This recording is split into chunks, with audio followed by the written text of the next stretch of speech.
दिदी सुन्नु न। भन भाइ। तपाईँसँग एउटा कुरा गर्नु थियो। भन न के कुरा हो। दिदी मलाई अलिअलि पैसाको जरुरत परिरहेको थियो। घरमा आमालाई औषधि किनेर राखिदिनु पर्नेछ।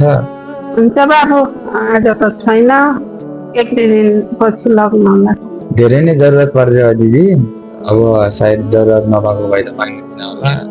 अब मम्मीलाई औषधि पनि लगिदिनु पर्ने हुन्छ।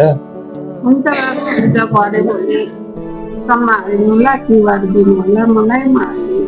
हुन्छ दिदी। हजुर दिदी। भोलि शनिबार हो, काममा बिहानै आउनुला। काम छ। ए किन र दिदी?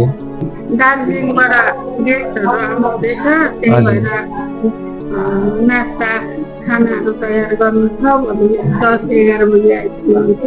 त्योभन्दा पहिल्यै बिहानै आएर सबै तयारी गर्नुपर्छ।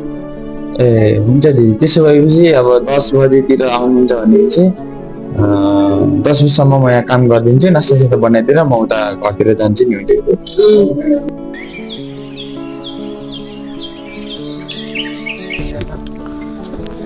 कहाँबाट आइस रातिमा? तल गाउँ गएको थियो। के गर्नु गयो त्यहाँ तल गाउँ गाउँ? यतिकै बिरालो गएको थियो। रोक्सी त खानुहोस्। कहाँ खाम लाग्यो मैले खाँदैको मासु रसम्म के गर्छ? रातिमा डुल्नु परेको छ। रोक्सी खाइरहेछ के हो? कहाँ राम्रो लाग्यो। एउटा कुरा भन्नु पर्ने थियो। भन्। छुट्टी पनि सक्यो। अब भोलि बिहान नै काठमाडौँ जाने बसमा जाने भनेको छु। यो पैसाले दिन पनि कति तारिक सक्यो थाहा भएन। डुल्ने घुम्ने गरे सकिन त भयो। अनि अब के गर्नु? अब विदेश नगइकन नहुन्न। अब गरिबको घरमा बास गरी छोरा जाने त पर्यो कमाउन। घर चलाउनको लागि घर त चलाउनै पर्यो। के गर्छस् त छोरा? के गर्छस् त छोरा? प्रगति गर्न त खोज्या हम भनी गर्न सकेन। अब गरिब भएर जन्मनु पाप होइन, गरिब भएर मर्नु पाप हो। आमा जीवन त खाने भयो मेरो खाडीले। ठुला ठुला सपना देख्ने बानीले।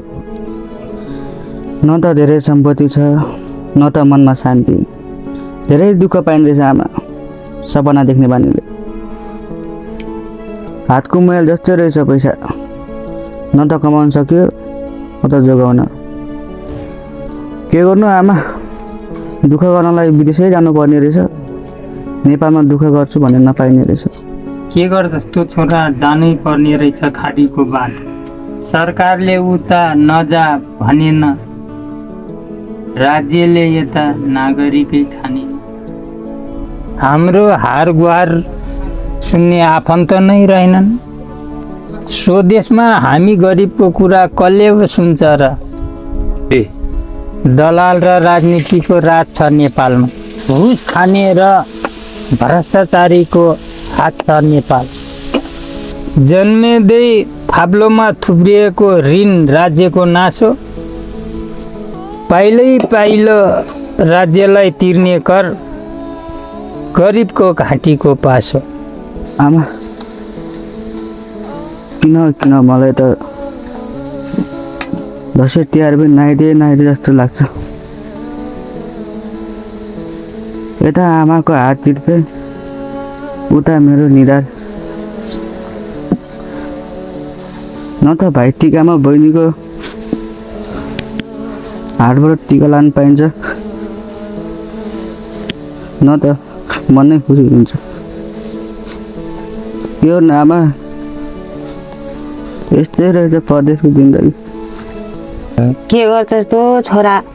अभाकी खप्पर, जहाँ गयो त्यही ठक्कर। हामी गरिबको कुरा सुनिदिने कोही को छ र? आफूले सोचेको जस्तो नहुँदो रहेछ आमा विदेशमा पनि। मान्छेहरूले भन्छ विदेश गएको छ पैसा कमाएको छ, तर उहाँ कति दुःख गर्नुपर्छ भनेर विदेश गएको मान्छेलाई थाहा छ।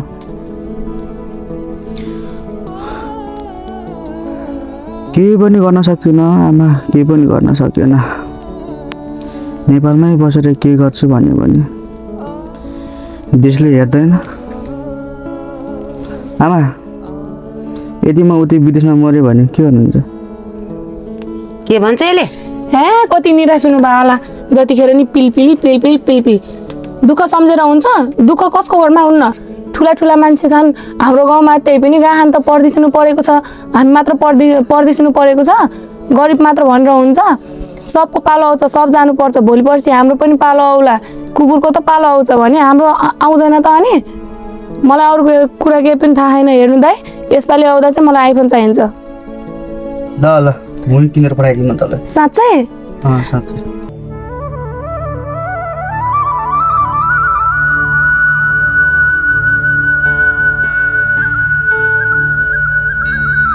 ल छोरा, विदेश गएस्, राम्रोसँग पैसा कमाएस्, धेरै कमाइ भएस् तेरो। अनि त पटक पटक घर हामीहरूलाई फोन गर्नु।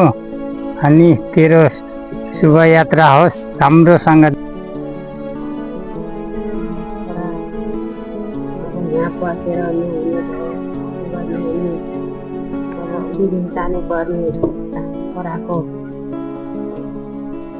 कर्म ल्याइदिएकी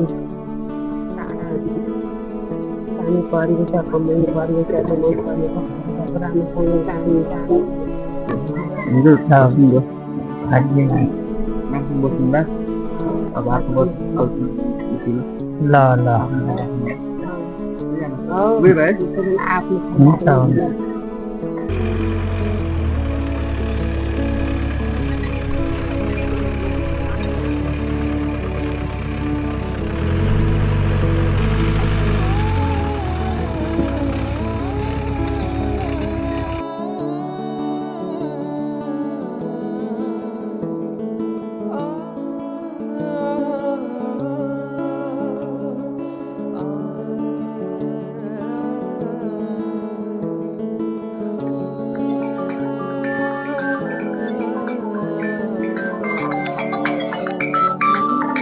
हेलो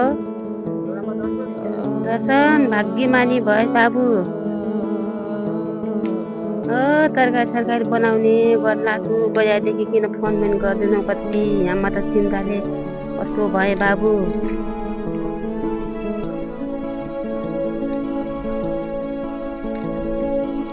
फोन गरिरहनु बल्ला बल्ला फोन गरी गएको धेरै भयो। अनि कति फोन नगर्दा चिन्ता लाग्छ। घर कहाँ के भयो, कस्तो भयो, पढाइ भन्ने भयो, चिन्ता लाग्छ।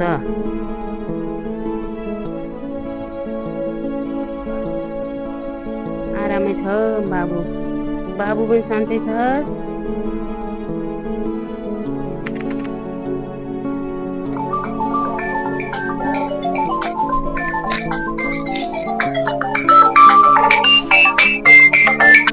हेलो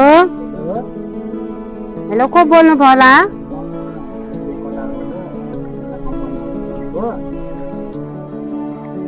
हजुर हजुर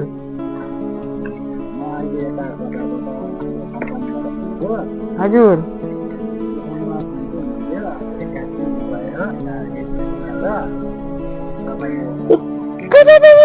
के भयो? के भन्छन् यहाँ? के भयो? आमा हजुर भन्नु त के भयो? आमा के भयो? तपाईँको छोराको यता डेथ भइसकेको छ। अब हामीले एयरपोर्टमा पठाइदिइसकेका छौँ। हजुर एयरपोर्टमा लिन जानुहोस् है। नरुनु न आमा।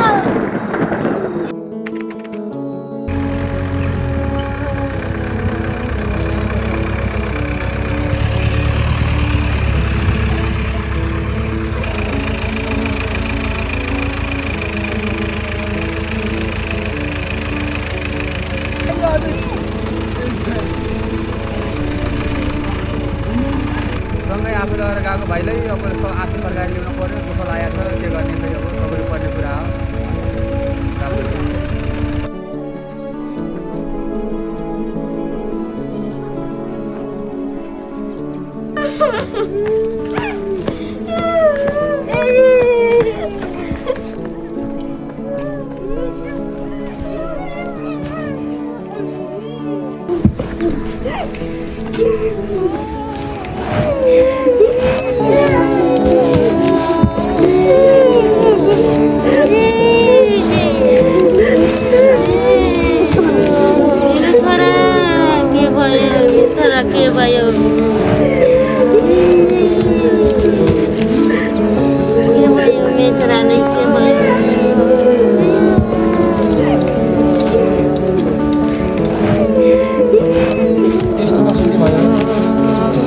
पर्ने थियो भातीले पनि सायद हामीलाई ठगियो होला त्यस्तो गर्नु